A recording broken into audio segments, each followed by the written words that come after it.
네, 국민의힘 박소영 의원입니다. 오늘 이 바쁘신 중에도 오늘 우리 세미나에 참석해 주신 모든 분들께 우선 감사의 말씀드립니다. 특히 이 다리도 불편하신데 이렇게 멀리 왕림해 주신 송영길 대표님, 그리고 박완주 정책위의장님 깊이 감사를 드립니다.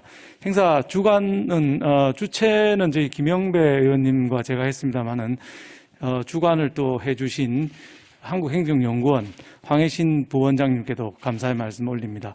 정혜국 이사님도 감사드리고요.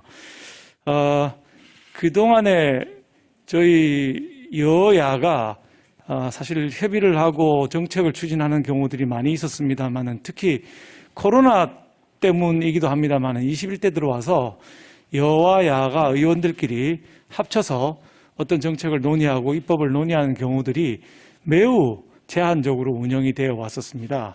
그래서 우리 존경하는 김영배 의원님하고 제가 21대 국회에서 이렇게 하면 안 되겠다. 우리 함께 논의를 해보자. 특히 3월 9일 대선이 이제 60여일 남아있는 상황에서 우리가 합의할 수 있는 부분이 어디까지인지를 확인하는 것만으로도 앞으로의 정책 추진에 크게 도움이 될 것이다. 이렇게 의기투합을 해서 오늘 세미나를 개최하게 되었습니다. 우리 준비해 주신 정소윤 연구원님하고 박승민 교수님 좋은 발제 부탁드리고 참여해 주신 토론자분들께서도 좋은 토론을 해 주셔서 앞으로 우리가 새 정부가 탄생하고 새로운 정부 조직 개편을 하고 또 정부 인수를 어떻게 할 것인지를 오늘과 내일에 걸쳐서 두 번의 연속 토론회를 갖게 됩니다. 좋은 의견 많이 주셔서 여든 야든 보수든 진보든 어느 쪽이든 집권해서 좋은 정부 만들어서 국민의 삶의 질이 개선될 수 있는 그런 성과를 냈으면 좋겠다는 바람입니다. 오늘 참석해 주신 분들께 다시 한번 깊이 감사드립니다. 고맙습니다. 예, 박수영입니다. 제가 아마 행정학 박사 학위를 받고 정부에서 일한 뒤로 행정학이 많이 발전을 한 것 같아요. 오늘 발제하시는 두 분 보니까 그때보다 훨씬 더 깊이 있고 상세하게 서베이도 하시고 또 이론도 제시하시고 하셔서 크게 도움이 되고 좋은 발표 주셔서 감사하다는 말씀부터 드립니다. 우리 정태 의원님하고 저는 이런 정책 토론에서 자주 만납니다. 어쩌다 보니까 아마 정태 의원님이 워낙 전문가시다 보니까 많은 정책 토론에 나오시는 것 같습니다. 우리 정 의원님 말씀을 듣고 보니까 이게 결국은 차기 정부의 이 조직 개편 방향이라는 것이 크게 다를 수도 있겠다 이런 생각이 듭니다. 우선 문재인 정부가 아까 말씀하신 것처럼 인수위가 없다 보니까 정부 조직 개편을 아주 역대 정부 중에 최소한으로 했거든요. 최소한으로 하다 보니까 5년의 세월이 흘렀는데 그 최소한 하다 하고 5년 흘른 것 때문에 조직 개편에 대한 압력이 상당히 프레셔가 있죠. 게다가 그 5년 동안 이 팬데믹이라고 하는 미중유의 사태를 우리가 경험하다 보니까 세상이 많이 바뀌었다. 4차 산업도 진행되고 팬데믹도 오고 조직 개편은 안 해놨고 그러니까 이 압력이 아주 심하기 때문에 차기 정부 들어가면 어느 쪽이 집권을 하든지 간에 조직 개편 문제는 상당히 큰 그 프로젝트로 진행이 될 수밖에 없겠다 생각을 합니다. 그런데 이제 핵심은 뭐냐면 근본적으로 정부를 보는 눈이 정 의원님하고 저하고 상당히 차이가 있다 이렇게 생각합니다. 정 의원님께서는 이제 국정관리 기능, 국정기획 뭐 이런 기능들 때문에 정부가 강화돼야 되고 청와대가 강화돼야 되는 쪽으로 또 생각을 많이 하시는 것 같고요. 저는 그거하고는 반대로 많이 내려놔야 된다. 정부 기능을 지방으로, 정부 기능을 민간으로 이렇게 많이 내려놓고 정말 작은 정부, 그렇지만은 효율적인 정부로 가야 된다 이렇게 생각을 합니다. 그런 각도에서 제가 몇 가지 말씀을 드려볼 텐데요. 우선 정소연 박사님 하신 내용의 10쪽에 보면 정부의 기능과 역할은 확대되어야 한다. 그러나 정부 규모는 작아야 된다. 제가 이 두 가지 역할은 강화되면서 규모는 작아진다는 게 과연 이 양립할 수 있는 그 명제인지 이 부분이 조금 아무리 AI가 발달하고 디지털화가 진행된다 하더라도 정부 기능은 확대하면서 규모는 작다. 이게 어떻게 가능한 건지 제가 우선 잘 모르겠다는 말씀을 드리고요. 그 다음에 정소연 박사님 연구한 거는 많은 우리 행정학자들이 대부처주의를 선호한다. 전문성을 중심해서 작은 부처를 자꾸 떼내지 말고 큰 대부처로 가야 된다는 게 다수였다고 하는 서베이 결과가 나와 있는데, 뒤에 이제 박승민 교수님 발표한 걸 보면 이런 전문성 있는 작은 부처들을 만드는 게 여러 개 들어있거든요. 그래서 전체적인 첫 번째 발제와 두 번째 발제 간에 나멀리가 좀 있다, 일치하지 않는 부분이 있다, 이런 느낌을 제가 받게 되었습니다.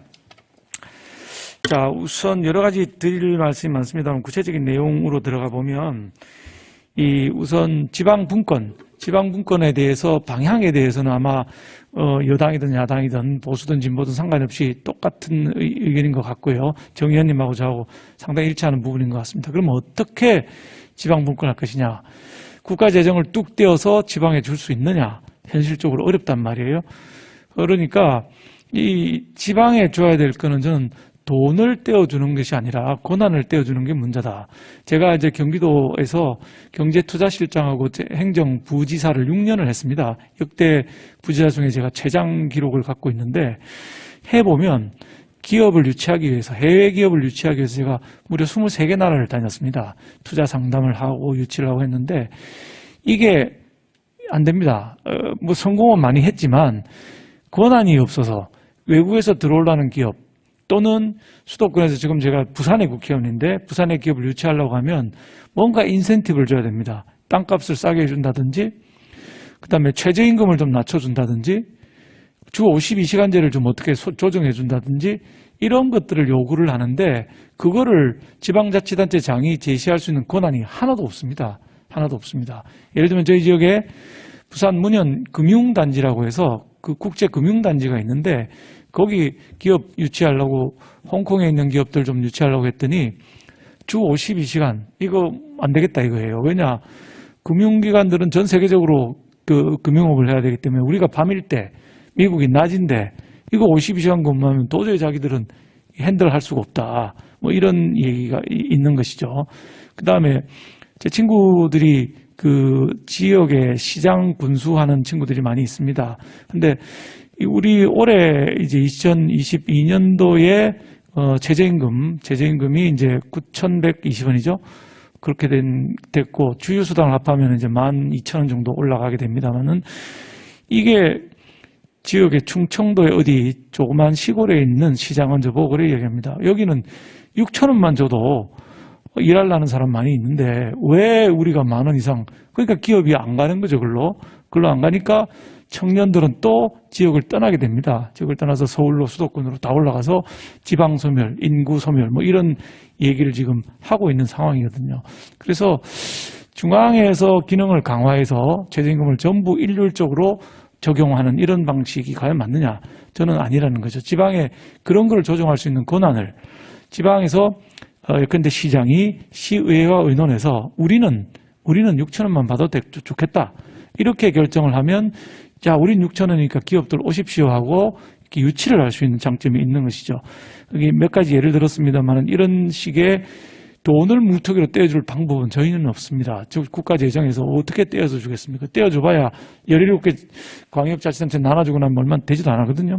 그런 점을 감안한다면은 권한을 주는 것이 지방분권의 핵심이다, 이런 생각이 들고요.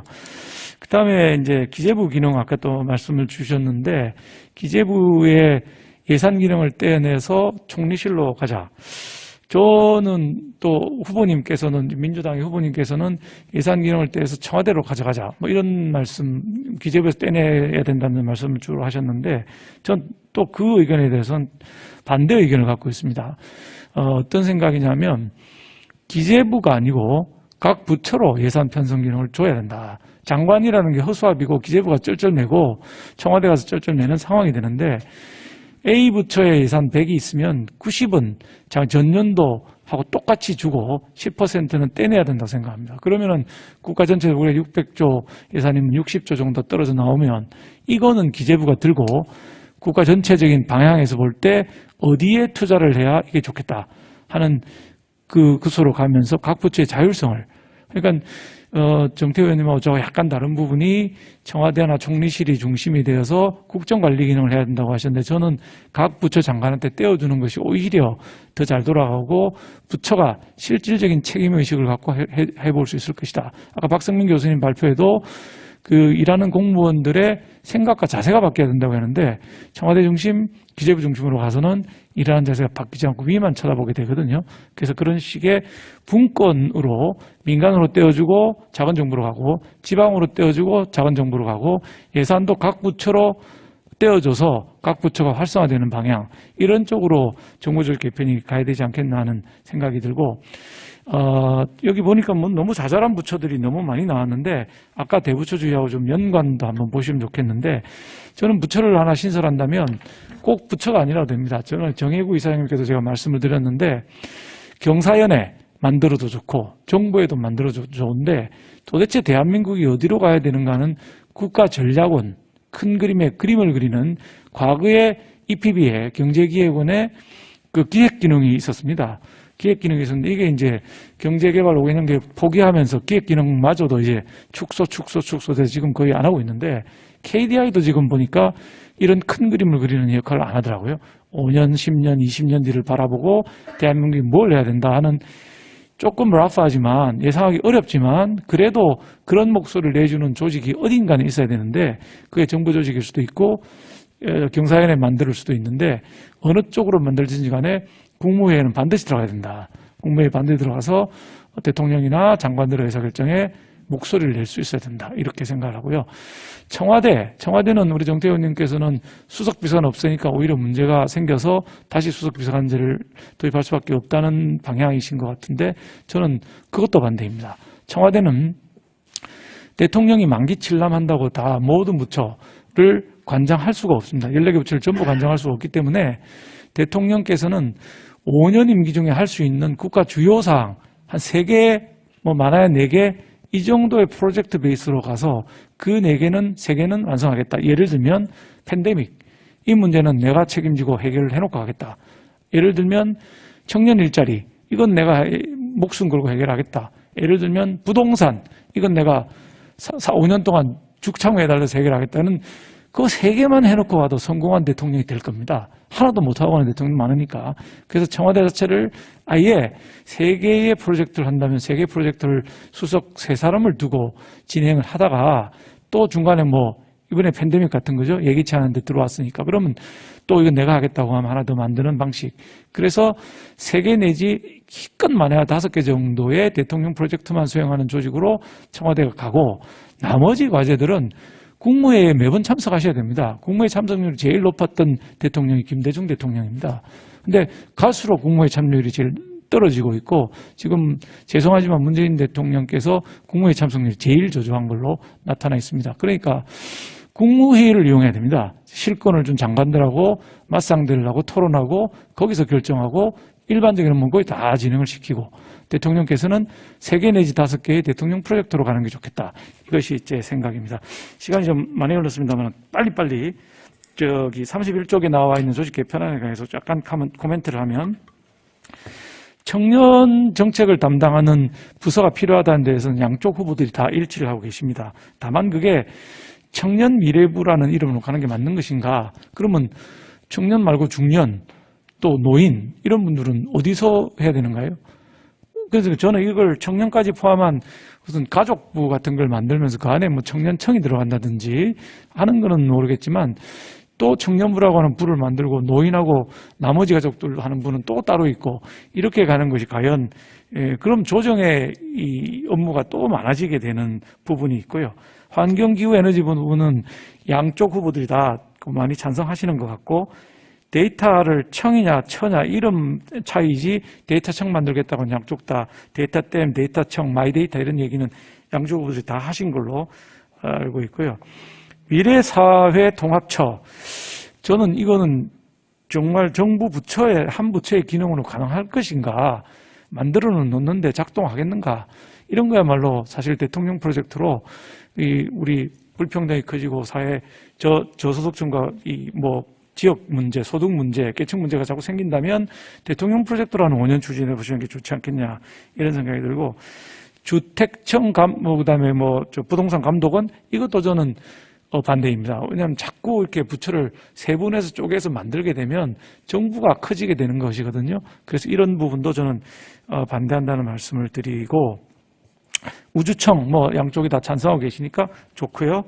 그 다음에 그 건강부 요거는 보건복지부가 있으면서 빨리 해달라고 보건복지부가 하면서 이제 했는데 여러분 잘 아시는 것처럼 박능우 장관님이 그 복지는 아주 훌륭하게 잘하시는 분이고 저하고도 복지위원회 같이 했었습니다만은 이분이 보건은 잘 모르시니까 우리 팬데믹 상황 얻어맞게 되는데도 사실 원인이 있다고 생각합니다. 그래서 이 팬데믹에 대응하는 건강 또는 보건부하고 이 커지는 복지하고는 따로 가야 된다 이렇게 생각합니다. 행정혁신부 지방분권을 아주 가감하게 해서 떨어져 나간다면 인사조직과 혁신을 전부 합치는 게 가능한데 전자정부도 굉장히 큰 부분이고 지방도 굉장히 큰 부분인데 이거 가지고 인사, 조직 뭐 싹 다 합치는 이런 큰 진짜 초대형 부처를 만들면 제대로 돌아갈까? 전제는 지방분권을 완전히 확실하게 해버리는 이런 것들이 필요하지 않겠나 생각합니다. 시간이 짧다 그래서 제가 요 정도 하고 혹시 남으면 나중에 다시 보태도록 하겠습니다. 감사합니다. 네, 감사합니다.